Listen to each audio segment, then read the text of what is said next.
सेवा।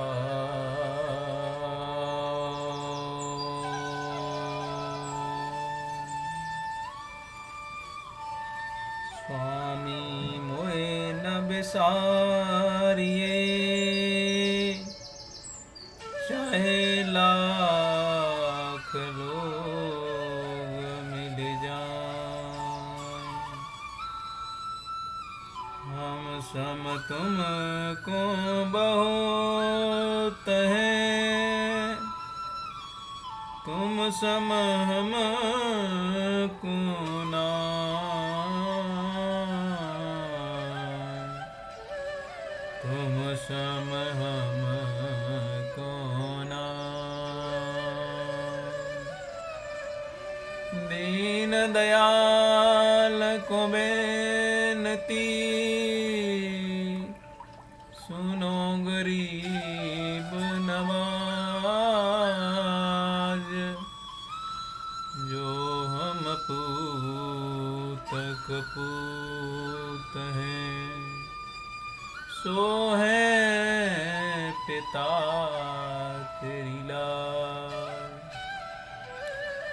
सब कुछ दीना आपने, वैट धरूं का दान,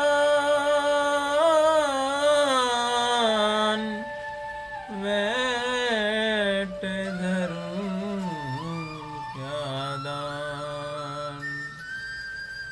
नमस्कार की भेंट धरूं, जोड़ूं मैं दोनों हाथ। मन में नाम तेरा रहे, मुख पे रहे सुबीर। हमको इतना दीजिए, रहे चरणों में प्रीत।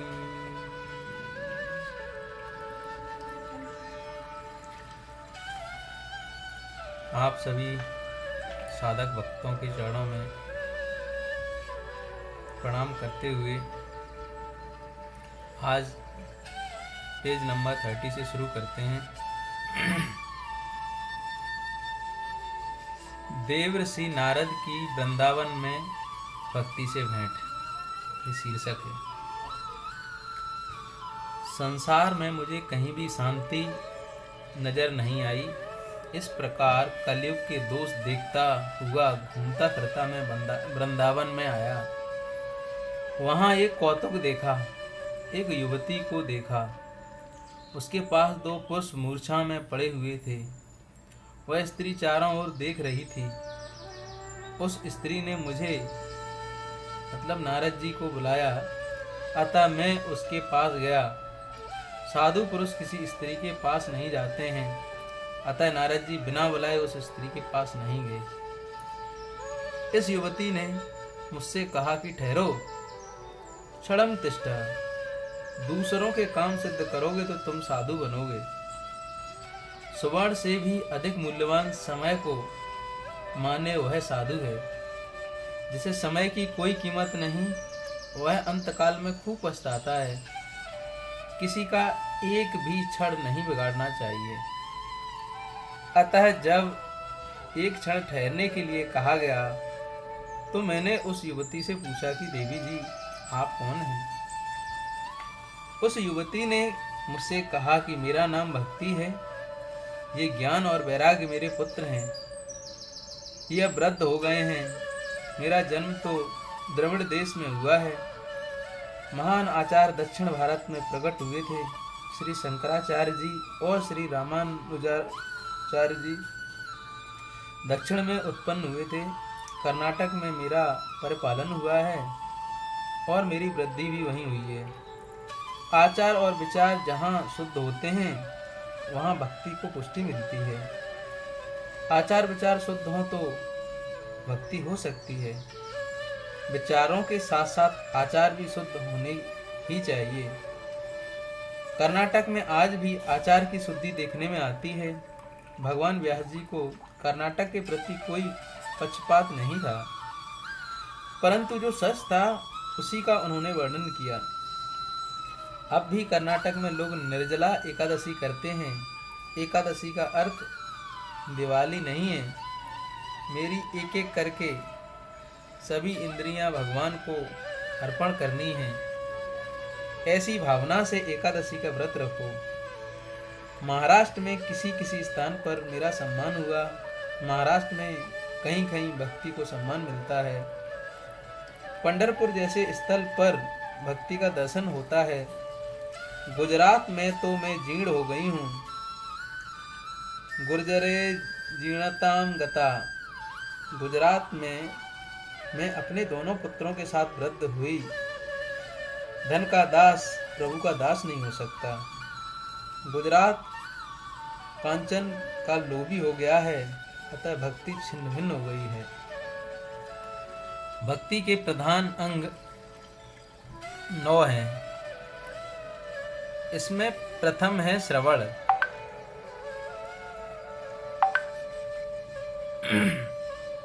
केवल कथा सुन लेने से भक्ति पूरी नहीं होती है। जो सुना है उसका मनन करो। मनन करके जितना जीवन में उतारा है उतना ही भागवत श्रवण सार्थक हुआ है।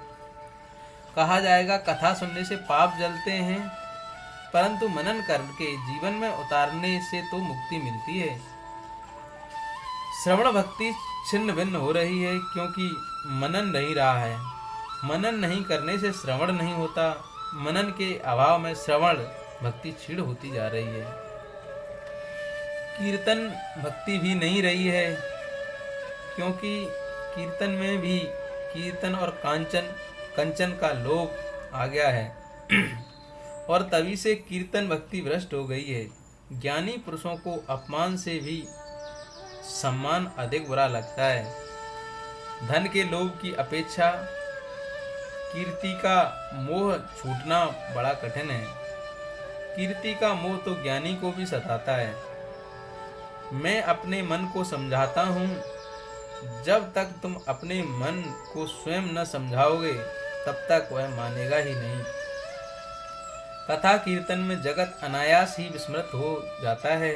कथा में जब बैठे हो तो संसार व्यवहार के विचार को मन से निकाल दो। मैं अपने श्री कृष्ण के चरणों में बैठा हूँ, ऐसी भावना रखो। कीर्तन भक्ति निष्काम होनी चाहिए। संत तुलसीदास जी ने कहा है कि स्वांता सुखा है। मैं अपने सुख के लिए कथा करता हूँ। दूसरों को क्या सुख मिलता है इसकी मुझे कोई खबर नहीं। मेरे मन को आनंद मिले इसीलिए मैं कथा करता हूँ। बंधन भक्ति अभिमान के कारण चली गई। अभिमान बढ़ते ही बंधन भक्ति का नाश हुआ। सब में श्री कृष्ण की भावना रखकर सबको बंधन करो। बंधन करने से विरोध नष्ट होता है। भक्त नरसिंह ने भक्त का लक्षण बताते हुए कहा है कि सकल लोक में सबको बंदे। वही सच्चा वैष्णव है जो बंधन करता है।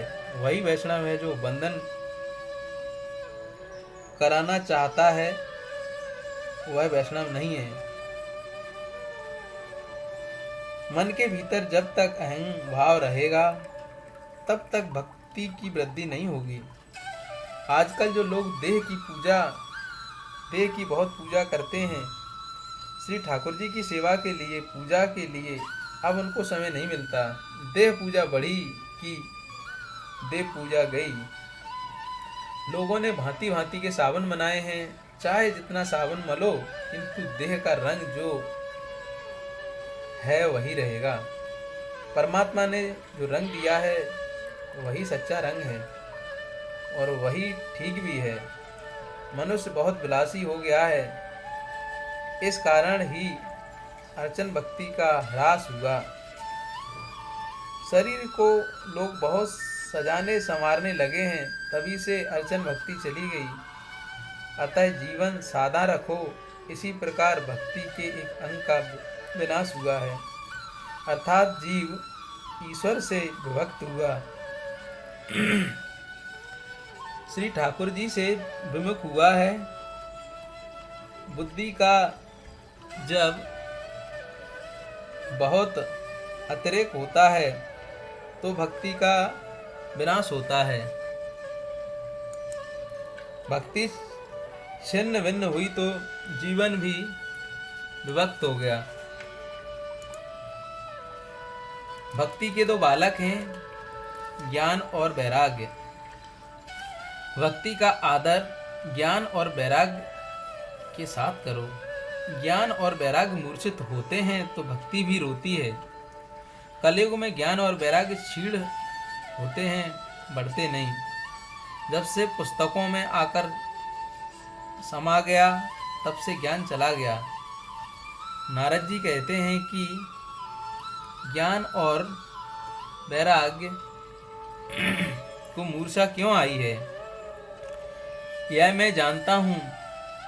इस कलिकाल में जगत में अधर्म बहुत बढ़ गया है, इसी से इनको मूर्छा आई है।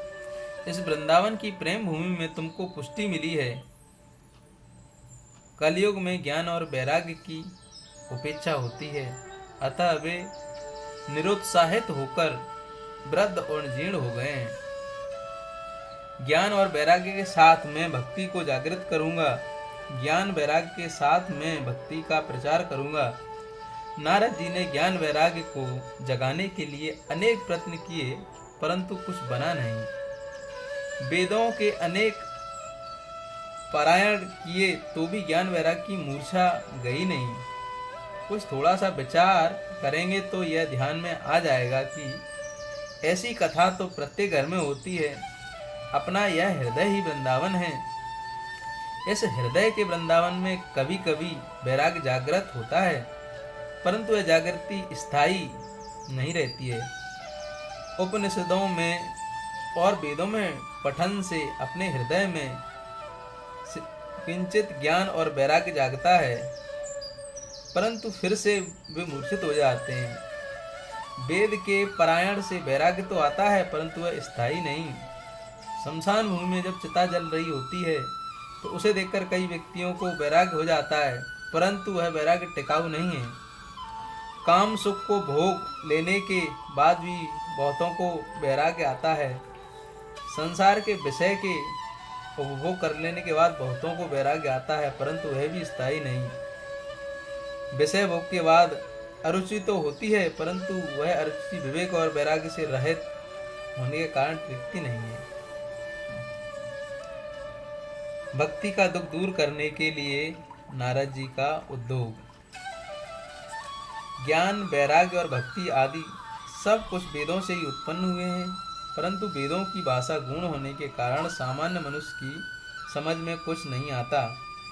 कलयुग में तो श्री कृष्ण कथा और श्री कृष्ण कीर्तन से ही ज्ञान और वैराग्य जागृत होते हैं। नारद जी चिंता में फंसे हैं कि ज्ञान और वैराग्य की मूर्छा उतरती नहीं है। उसी समय आकाशवाणी हुई कि तुम्हारा प्रयत्न उत्तम है। ज्ञान वैराग्य के साथ व्यक्ति का प्रचार करने के लिए आप कुछ सत्कर्म कीजिए। नारद जी ने पूछा कि मैं क्या सत्कर्म करूं? तो आकाशवाणी ने बताया कि तुम्हें संत महात्मा सत्कर्म क्या है वह बताएंगे।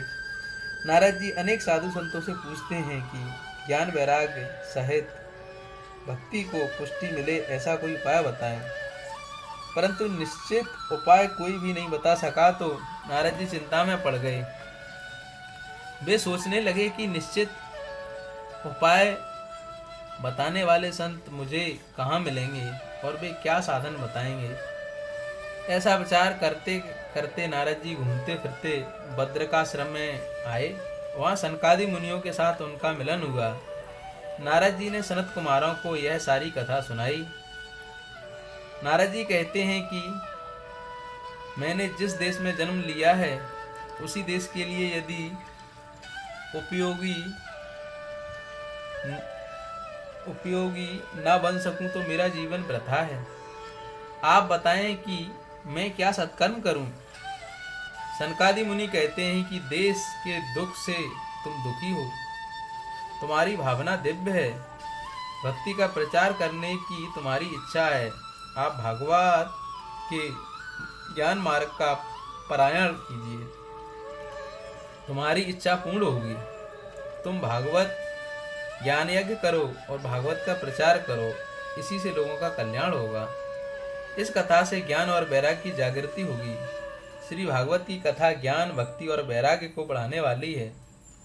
वेदों का पारायण करना अच्छा है, उससे आपकी इच्छा पूर्ण होगी, परंतु वेदों के अर्थ जल्दी समझ में नहीं आ सकते, इसीलिए सर्व वेदों के सार रूप इस भागवत का ज्ञान यज्ञ करो।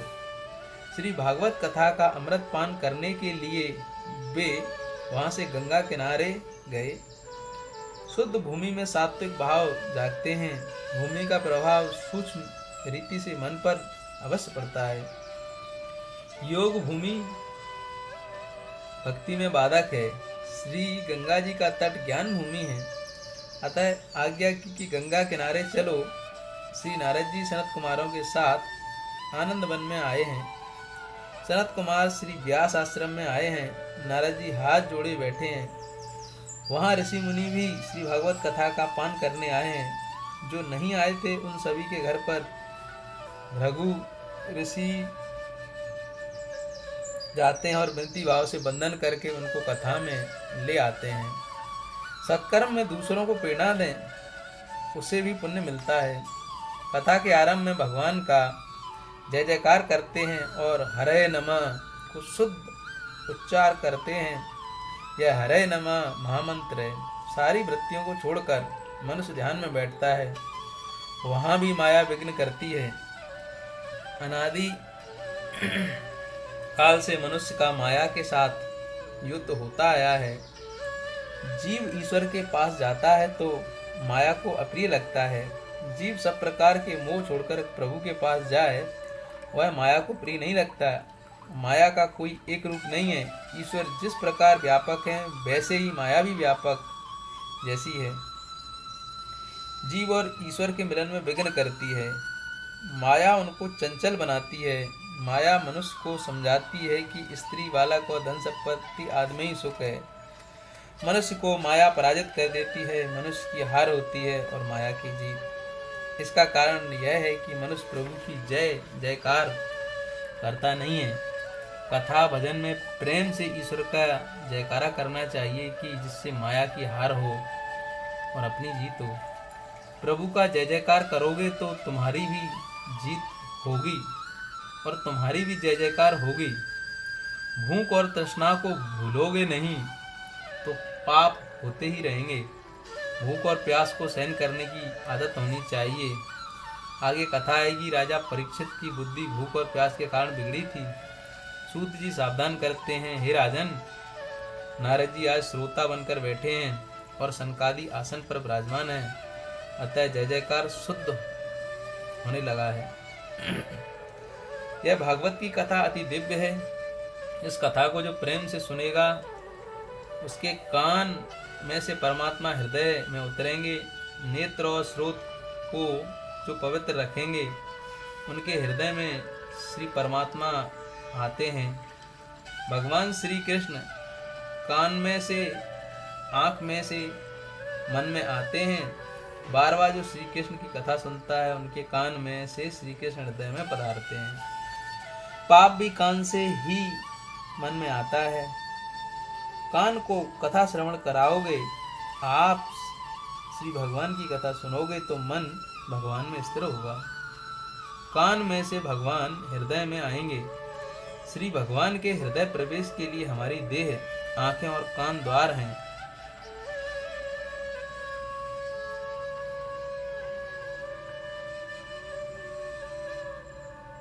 अतः आंख और कान दोनों को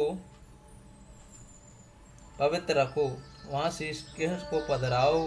प्रत्येक सत्कर्म के आरंभ में शांति पाठ किया जाता है। उसका मंत्र है ओम भद्रं कर्णेभिः शृणुयाम देवा। हे देव, कानों से हम कल्याणकारी वचन सुने।